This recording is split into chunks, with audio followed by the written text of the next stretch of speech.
Paz, meus amados irmãos. Me chamo Fernando e moro no Paraná. Este testemunho é para glorificar o nome do Senhor Jesus Cristo, e para que os irmãos acordem do sono profundo em que foram colocados. Começo este testemunho com uma oração. Pai Celestial, que o Senhor tenha misericórdia de nós, meros pecadores e transgressores da sua lei e de seus mandamentos. Que o seu Espírito Santo nos guie em todas as áreas de nossas vidas, e que o Senhor nos livre de todas as ações manifestas pelo inimigo. Que o Senhor abençoe todos os que estão ouvindo este testemunho. É no nome de Jesus Cristo que oro, te peço e te agradeço. Amém. Amados irmãos, as batalhas espirituais estão acontecendo a todo instante, mesmo que nossos olhos carnais não possam enxergar. Em um certo dia, eu estava prestes a começar a orar quando perguntei ao Pai: para quem o Senhor quer que eu ore esta noite, meu Pai? Então o Senhor me disse: ore pelos hospitais, pelas pessoas que estão internadas e pela minha igreja.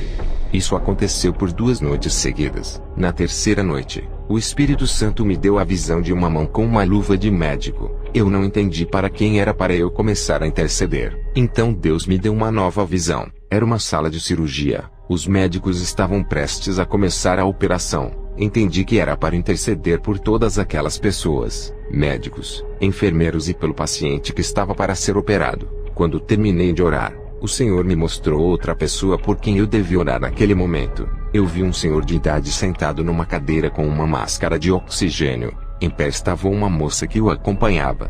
Então intercedi por ele, para que Deus fizesse uma obra de cura na vida daquele ancião. Na noite seguinte, fiz a mesma pergunta ao Pai: por quem devo orar nessa noite, Senhor? Então o Senhor me mostrou um corredor de hospital e um ser muito peludo, negro e com as pernas finas andando neste corredor. O Espírito Santo me disse: este é o espírito da morte, repreenda-o no nome de Jesus. Então orei ao Senhor para que repreendesse aquele espírito maligno. O Altíssimo me mostrou aquele espírito maligno sendo acorrentado por correntes de fogo. Abriu-se um buraco no chão aonde esse espírito estava, e ele caiu dentro daquele buraco que estava em chamas. O inimigo estava muito furioso comigo. Então ele enviou um exército contra a minha vida. No momento que eu estava orando, o Espírito Santo me mostrou esse exército chegando e me disse: repreenda este exército. Quando comecei a orar, eles estavam chegando muito próximos da minha casa. Foi quando eu vi do céu descer 10 anjos com espadas de fogo desembainhadas. Vi quando correntes foram passadas em volta daqueles demônios e quando eles foram puxados para o abismo.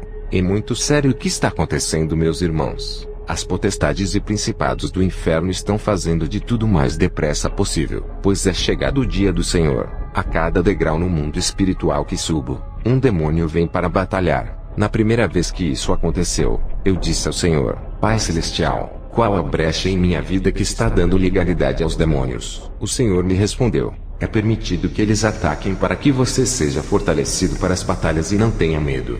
Cada vez que subo um degrau na escada espiritual, um demônio mais forte vem me atacar. Eu costumo orar em meu quarto, porém, em uma certa noite de oração, o Espírito Santo me disse: vá orar na sala.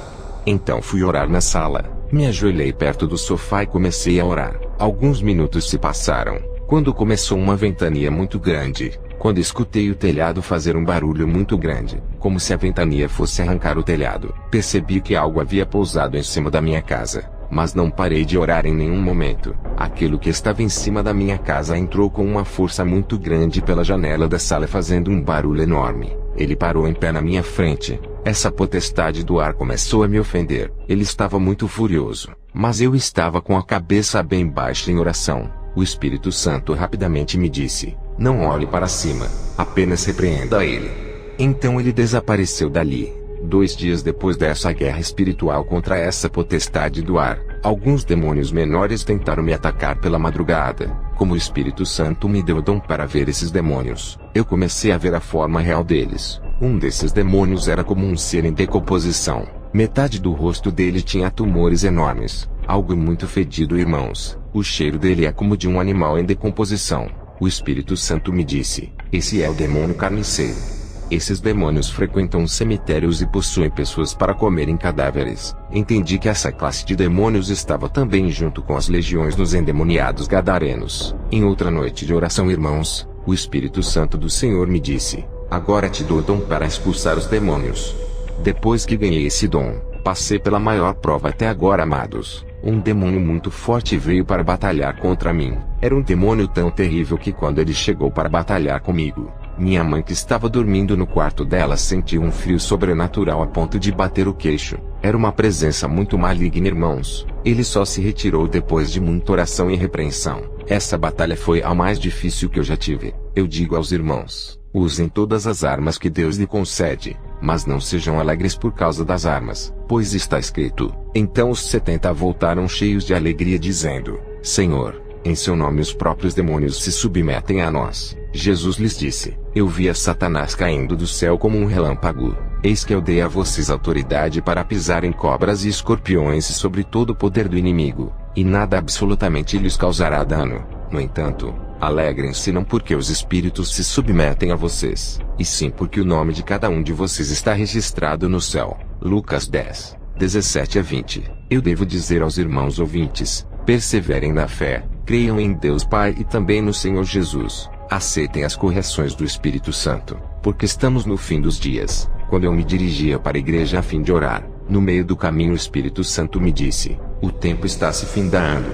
Eu fiquei triste, irmãos, não pelo que me foi dito, mas porque observo quantas almas estão se perdendo. Estão na igreja apenas esquentando o banco. Muitos pensam, cometi o pecado, mas amanhã peço perdão ao Senhor. Chegando amanhã, o mesmo pecado é praticado, e assim todos os dias. Isso se chama pecado de estimação, irmãos. Se libertem disso em nome de Jesus, pois chegará o dia em que não haverá mais o amanhã. Não se apeguem a nenhum pecado ou bem material, pois tudo isso há de passar, amados, como a palavra nos mostra. E Jesus lhes contou ainda uma parábola dizendo, o campo de um homem rico produziu com abundância. Então ele começou a pensar, que farei, pois não tenho onde armazenar a minha colheita. Até que disse, já sei, destruirei os meus celeiros, construirei outros maiores e aí armazenarei todo o meu produto e todos os meus bens. Então direi à minha alma, você tem em depósito muitos bens para muitos anos. Descanse, coma, beba e aproveite a vida. Mas Deus lhe disse, louco, esta noite lhe pedirão a sua alma. E o que você tem preparado, para quem será? Assim é o que ajunta tesouros para si mesmo, mas não é rico para com Deus. Lucas 12, 16 a 21. Imaginem um fio de barbante branco puro com tamanho infinito. Porém, só a pontinha do fio é azul. A nossa vida terrena é o início azul. O restante de branco puro é a vida eterna. Vocês trocariam toda a extensão do fio em branco puro, para viverem conforme querem a pequena parte em azul? É uma escolha séria, meus irmãos. Pois onde você passará a eternidade, em paz ao lado do Senhor ou queimando eternamente no lago de fogo? Pois está escrito. Então Jesus disse aos seus discípulos, se alguém quer vir após mim, negue a si mesmo, tome a sua cruz e siga-me. Pois quem quiser salvar a sua vida perderá, e quem perder a vida por minha causa, esse a achará. De que adiantará uma pessoa ganhar o mundo inteiro e perder a sua alma? Ou que dará uma pessoa em troca de sua alma? Porque o Filho do Homem há de vir na glória de seu Pai com os seus anjos, e então retribuirá a cada um conforme as suas obras. Mateus 16, 24 a 27. Numa certa noite, eu estava sentado na varanda da minha casa. Quando olhei para o céu, minha visão foi aberta pelo Senhor. Irmãos, eu vi anjos e potestades dos ares batalhando acima do meu bairro. Uma batalha feroz entre a luz e as trevas. Nossos olhos humanos não podem ver o que há no plano espiritual, mas essas batalhas acontecem diariamente. Demônios tentando se apossarem de nossas vidas e anjos do Senhor tentando nos proteger por ordem do Pai. Por isso devemos estar constantemente em consagração ao Senhor, porque está escrito na Bíblia Sagrada, como filhos obedientes, não vivam conforme as paixões que vocês tinham anteriormente quando ainda estavam na ignorância. Pelo contrário, assim como é santo aquele que os chamou, sejam santos vocês também em tudo o que fizerem, porque está escrito, sejam santos porque eu sou santo. 1 Pedro 1, 14 a 16. E também está assim, procurem viver em paz com todos e busquem a santificação, sem a qual ninguém verá o Senhor. Cuidem para que ninguém fique afastado da graça de Deus, e que nenhuma raiz de amargura brotando cause perturbação, e por meio dela muitos sejam contaminados. E cuidem para que não haja nenhum impuro ou profano como foi Esaú, o qual por um prato de comida, vendeu o seu direito de primogenitura. Hebreus 12, 14 a 16. Não troquem, irmãos, as promessas que Deus nos fez por intermédio de seu Filho amado, porque tudo o que esse mundo nos oferece quebra, enferruja ou apodrece, Mas aquilo que o Senhor nos oferece ladrão nenhum rouba, e ferrugem nenhuma consome. O Espírito Santo me deu alguns ensinamentos que eu repassarei aos irmãos. Eu gostava muito de usar shorts, irmãos. Mesmo quando saía de casa, eu ia de shorts. Quando minha vida começou a ser transformada por Deus, muitos demônios me atacavam, e eu caía nos laços. Eu já havia parado de ouvir as bandas de metal pesado que eu ouvia. Não assistia mais televisão e nem em redes sociais eu mexia. Mas então não sabia de onde vinha essa legalidade que o inimigo tinha ainda em minha vida. Um certo dia, o Espírito Santo de Deus tocou em meu coração. Então eu comecei a perceber que os shorts que eu usava era o que dava legalidade para Satanás. Irmãos, peguem fotos ou até vídeos antigos dos anos 50. Percebam como o povo daquela época se vestiam e compare como nós nos vestimos hoje. Para os irmãos terem uma noção de como o mundo virou sodomita, os biquínis foram inventados em 1946. Causou tanta polêmica e era tão vulgar, que nenhuma modelo da época quis tirar fotos para divulgar aquela novidade. Então pagaram dançarinas de cabaré para posarem para as fotos de divulgação do produto novo. Hoje em dia, até as mulheres cristãs usam essa barbaridade nas piscinas ou nas praias. Toda essa vulgaridade virou uma normalidade nos tempos atuais, por causa da influência que a televisão exerce nas casas das pessoas. Tudo o que é planejado e arquitetado no inferno, vira inspirações para os estilistas desenharem e fabricarem aqui na Terra. Colocam essa nova moda nos programas e propagandas em televisões, para que sejam absorvidos pela grande massa da população. Assim Satanás trabalha por detrás das cortinas enquanto as pessoas acham que é só o mundo evoluindo. Tenham muito cuidado, irmãos, porque a própria moda é um principado. Ele trabalha dia e noite para afastar as pessoas do Criador. Olha o que diz a palavra. Quero pois que os homens orem em todos os lugares, levantando mãos santas sem ira e sem animosidade. Da mesma forma, que as mulheres em traje decente se enfeitem com modéstia e bom senso, não com tranças no cabelo, ouro, pérolas ou roupas caras, porém com boas obras como convém a mulheres que professam ser piedosas. 1 Timóteo 2, 8 a 10. Aos homens também se vistam de forma decente, para que não sirvam como pedra de tropeço na vida de ninguém. Todos precisamos cuidar do corpo, da alma e do espírito, pois assim como Deus é três, nós também fomos criados sendo três. Muitos cristãos dizem que Deus só quer saber do coração, mas o coração só representa a alma. Como cuidaríamos somente da alma se também temos o espírito e o corpo?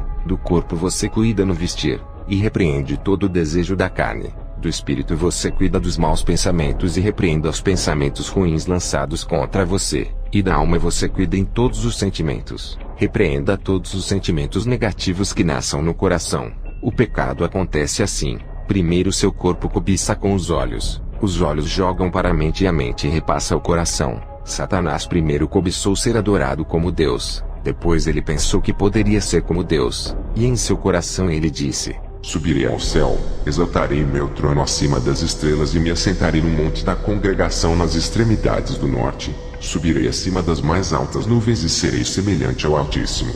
Ou seja, ele desejou, planejou e agiu. Os irmãos podem pensar, por que só o de pensar ou desejar já é pecado? Jesus disse: vocês ouviram o que foi dito aos antigos, não mate, e ainda, quem matar estará sujeito a julgamento.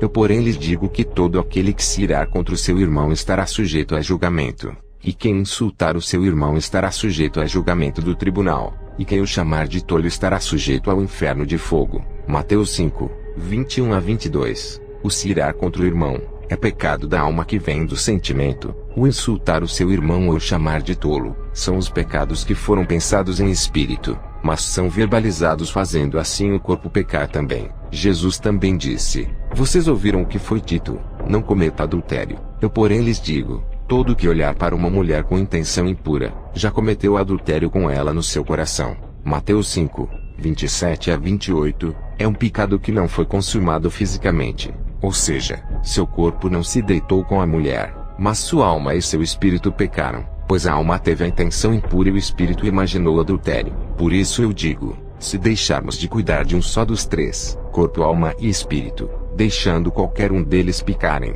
seremos sim lançados no fogo que arde eternamente, como Satanás também será. Irmãos, eu peço a vocês que perdoem a quem tem de perdoar, peçam perdão a quem precisa pedir perdão, não guardem nenhum sentimento ruim contra o seu próximo.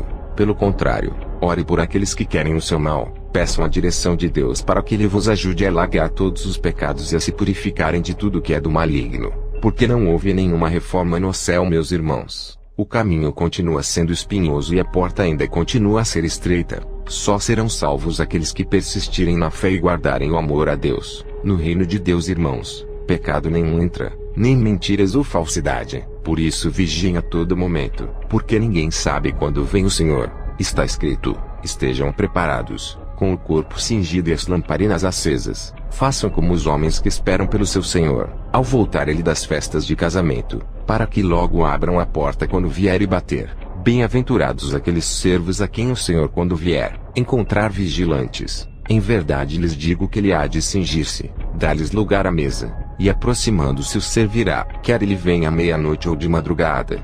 Bem-aventurados serão eles se os encontrar vigilantes. Lucas 12, 35 a 38. E também diz: eis que venho como ladrão. Feliz aquele que permanece vigilante e conserva consigo as suas vestes, para que não ande nu e não seja vista a sua vergonha. Apocalipse 16:15. Estejamos sempre preparados, irmãos, com nossas vestes limpas e livres de pecados, para que quando vier o Filho do Homem, estejamos todos prontos para tomarmos os nossos lugares à mesa. Que o Senhor nosso Deus abençoe todos os que estão ouvindo este testemunho. Amém.